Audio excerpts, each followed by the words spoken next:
Did you know that Australia has the largest population of wild camels in the world? At about 4 million camels, it's not only a big population, but it's also the healthiest. Max Bergman, who's with me today from DromeDairy, just north of Perth, believes that these much misunderstood and maligned animals have a huge future, not only in producing great products, but also in regenerating the Australian arid environment. Max, how are you today, mate? Pretty good, Tim. I'm really pleased to meet you here and welcome to DromeDairy. I'm absolutely rapt to be out here, mate. I'm the first to admit I know next to nothing about camels. I'm here to learn as much as I possibly can. Yeah. And you reckon there's a great future for camels in Australia? I absolutely do think, yes. And I think you're already touching on the biggest problem we've got is that people don't know anything about it as much, as they should. All they know is that it's a wild creature, it's a pest, but that's about it. And then people think they're stubborn or they spit, and I think I'm here now to show you that they're absolutely different to what people think. So Max, you've got a background in cropping, you've got a PhD in cropping, and you're out here in Western Australia farming camels. Why camels? What made you so fascinated with them? I always wanted to go back into practical farming, and we needed a bit of a niche, because I didn't have any land, nothing, and we needed, if you just start sheep, wheat, it's hard. And I always had a fascination with camels when I was younger. And so my wife saw this documentary about how we've got the largest population here in Australia and all we do is shoot them. And so I started looking more into the whole issue with that and got more and more fascinated. So your education has made you see opportunities where others see only a pest, see a resource where people see waste. Correct. And that's led you on a journey of discovery, and you're going to take us on a little bit of that journey today. Correct, that's what we're going to do. Okay, let's start here at the head. So obviously camels got this split lip, see that? That's like two fingers, so they can browse on trees and shrubs. They've got these very slotted nostrils that they can close during sandstorms. If you look at their eyes, they've got double eyelids. So if there's a sandstorm, they can close it, and basically all to prevent sand and dust getting into the animal. And the main strategy of the camel is to preserve water. So anything they will do is to preserve water. Now the hump is not made of water, obviously. It's made of fat cells or adipose tissue. But that's not their primary water-saving strategy, is it? You were talking to me about blood off camera. That's right, yeah. So the camel itself stores fat in the hump, but they got a very unique red blood cell which is oval shaped, and the oval shaped cell structure allows the camel to still have blood flowing through the small capillary vessels during severe dehydration without clotting. And this is why they can go so long without water, and this is also why they can take up so much water in a short period of time without the cells bursting. So they're one of the fastest drinking mammals in the world. They can lose an enormous amount of their body weight before they actually succumb to thirst, can't they? That's right. Up to 30% of their entire body weight they can lose in water. In comparison, if we lose 15%, you're dead. And then another thing is, you imagine they're out in the desert, you have a look under here, this is what we call the fifth foot. And then on their elbows, you've got these callus-like plates. And you have to imagine, once the camel sits down, or we call it push down, they actually sit on that sternum, and then the hot air, because the sand gets really, really hot, the hot air can still circulate around the camel, and the hump protects at the same time the animal from above. The rest of the animal is actually relatively lean. I mean, this is actually a fat camel. Sorry, Delphine, but... well, Delphine's pregnant. She's pregnant as well, and you can actually feel the head of the baby usually somewhere. Another fascination is just if you look at their feet. They've got not hoofs, but they've got this very soft threaded leathery feet. And this is why they don't do as much tread damage, like cows or horses would do, or sheep. They make a very soft, well spread out depression. Yes, that's correct, yeah. Now Max, this is one of your younger bulls that you've bred here on the farm. Yes. You were telling me that the biggest problem with camels and farming camels is worm burden, because these animals travel an amazing amount every day in the wild. That's right. So in the wild, camels can travel up to 70 kilometers a day. That's where the name derives from as well. Dromedary means the one-hump camel. It's from the old Greece word meaning runner, so they move a lot. But in a farming system, obviously, we have to mimic that. So we have to make sure that we rotate them regularly. Otherwise, we close the worm egg larvae cycle, and then we're up for trouble. So 9 out of 10 issues in camels is parasite issues. They've got specific mouth parts. You were telling me earlier that the top plate has little cavities in it that allow it to grind up weeds that we would otherwise not even be able to get rid of with goats. Yes, that's right. No, they are extremely well adapted to live on harsh, unpalatable vegetation, you could say that. And that's actually one of the opportunities I see as well, is they could utilize land that cows couldn't use. These guys will even eat calthrop, you were telling me off camera. Yes. So calthrop is like a thorny plant that grows on the ground, and it has this really nasty thorny seeds. If you step in it bare feet, you know exactly what I mean. You won't forget. You can and these guys will numb it up. They will just numb it up. We had issues with it on our front block where we started. There's none. Yeah, so I can't wait to take them out to our farm in Mucka. They're good at hats too. To take them there, and even simple weeds like radish, we put them into, we do something called crop grazing with them as well. So we've got an oat crop on the other side of the fence there, and we put the camels through that, and they wouldn't even eat necessarily just the oats, but they're actually munching out the radish in it, which is fantastic.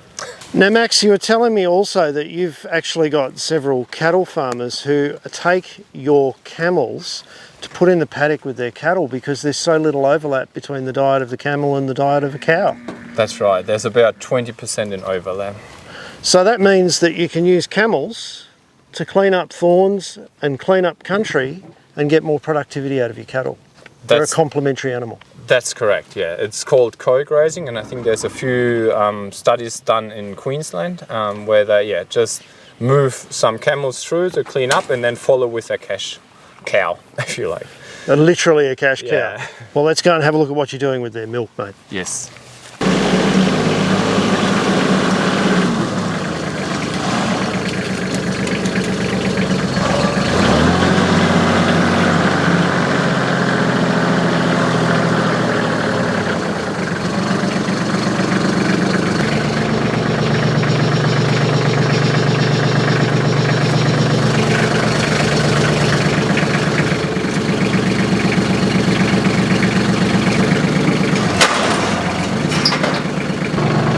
So this front bit here is a little generator, essentially that powers the whole thing.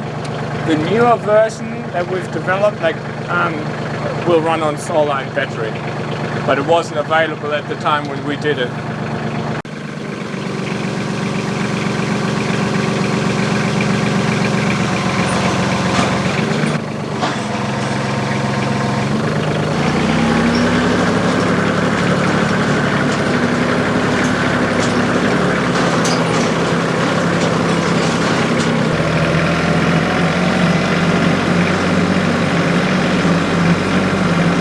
Well, Max, this is a pretty impressive setup that you've got here, mate. Yeah, it's about 22 meters long.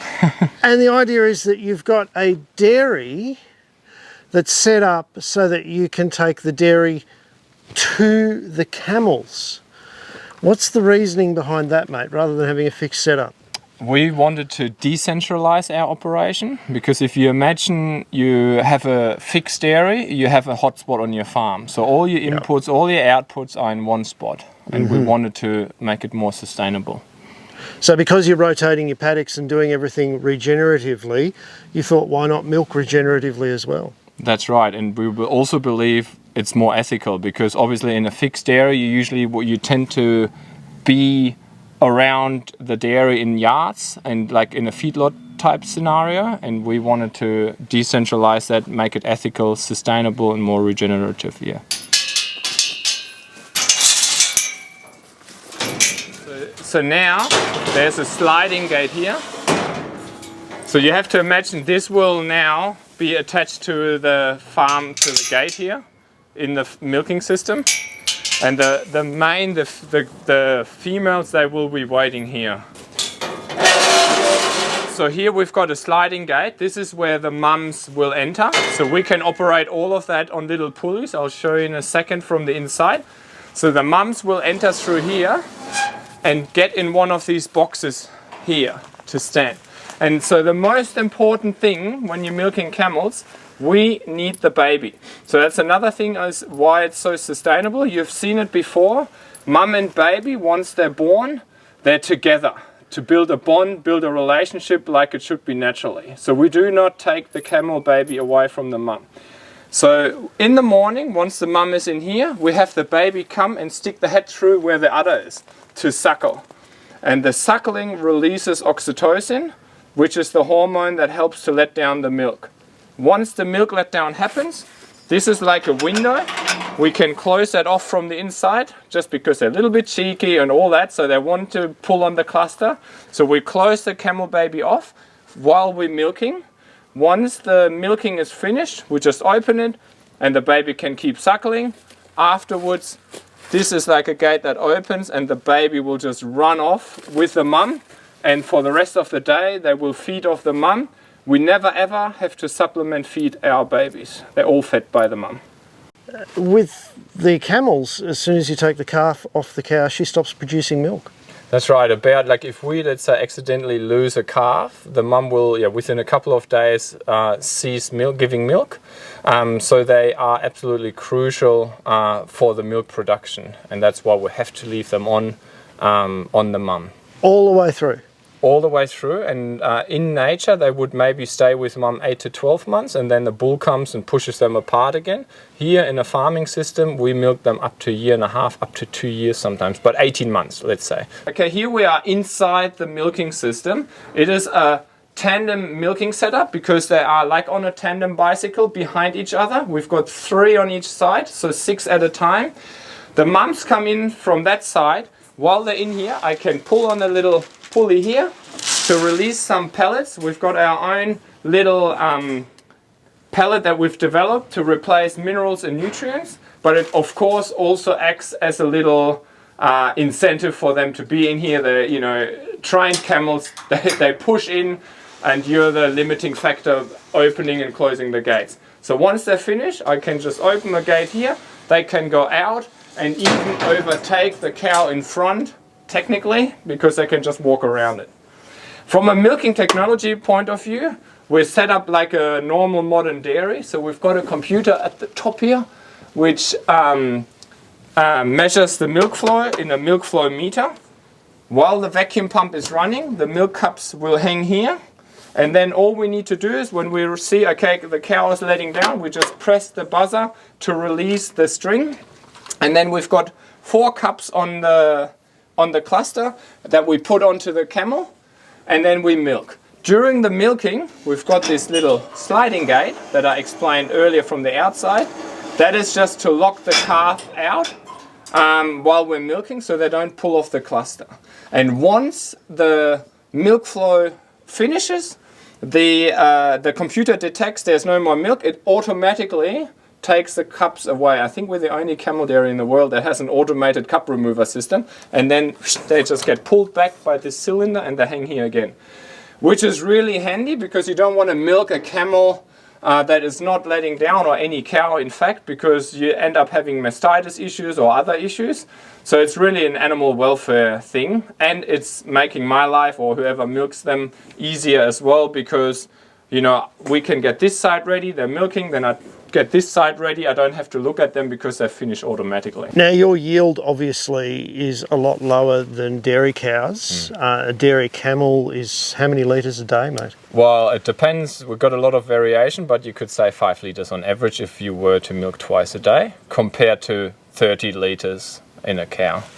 So if you're comparing milk prices, you're obviously going to have a premium price for camel milk, and you do fetch that.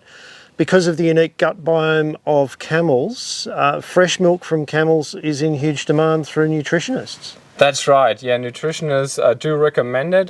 People that are lactose intolerant or have milk allergies, they can drink it. We get a lot of people or parents buying it for their children that have autism because it alleviates a lot of the symptoms through just a general gut health.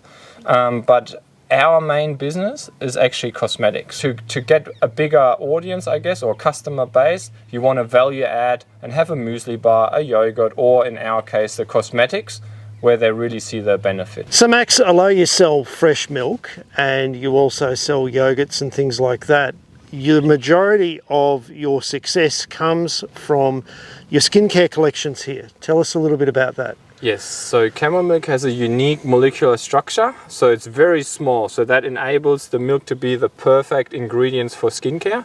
And it's got something called alpha hydroxy acids, which is essentially like a bunch of organic acids like lactate that is naturally in the milk. It's high in iron, which is important for your collagen production, which is part of your skin, and it's got anti-inflammatory and antibacterial properties. So a lot of people with very sensitive skin can use it. So when we discovered those benefits, we developed this Feel Good collection range from DromeDairy, and yeah, it comprises by now a day-night cream. We've got a shampoo, conditioner, lotion, wash. We've got also a dog range. So we've got a whole suite of product these days. And the important thing for me and from my mind is that you're starting out on a unique and small pathway. You've only got 100 camels. So finding a way to value add on your farm is critical, isn't it? If you were trying to compete just selling milk, you'd be underwater. That's right, because the quantities we produce wouldn't keep us alive. But by value adding, we're breaking even at the moment, and hopefully, that's a forward trend. So, with more awareness, more people buying it. So that's the one thing. Once people have bought it, we keep them. So once they find us, we've got them. But, people have to find us, because who would you have thought about camel milk cosmetic before? Strangely enough, no. But I might have thought about dog shampoo. Now, there's a really good story with this dog shampoo. Yes. You're actually doing this as a charity business as well. Yes. So, having a seeing eye dog myself, I was really keen to give back. And so we do donate $1 of each dog shampoo that we sell to seeing eye dogs, so they can, do the amazing work with their seeing eye dogs, the training, and then help everyday people like me, to get around and get from A to B and just do what they have to do. So if people think they've sworn at their sheepdog just a little bit too much this week, give them a treat, get them some nice shampoo, support the seeing eye dogs, Absolutely. And more importantly, support an amazing business up here just north of Perth. You're certainly an exceptional man. Thank you very much for taking us through what you do. Thank you so much for being here. It's just just a pleasure brilliant. showing you everything. And next time you come around, I'll show you how we milk the camels. Oh, you got to teach me, mate. It's a deal. Yeah. Now, if you want to catch up with Max before the next time I come out, Max, you run your own YouTube channel and you've got your own blog every week. Is that correct? That's right. It's called Behind the Hump at DromeDairy. So just find on YouTube DromeDairy. At DromeDairy is the handle.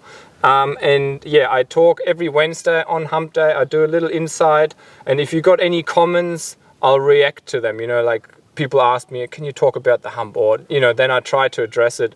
Or we do little shorts. So you see a little bit about what we do at DromeDairy Behind the Hump. So get involved, guys. Check out that YouTube channel as well. And if you like these products and want to get some for your mum or your dad, Check the link in the description as well because it's down there also. Max, thanks very much, Thanks, mate. We'll Tim. see you next Pleasure. time for sure. For sure.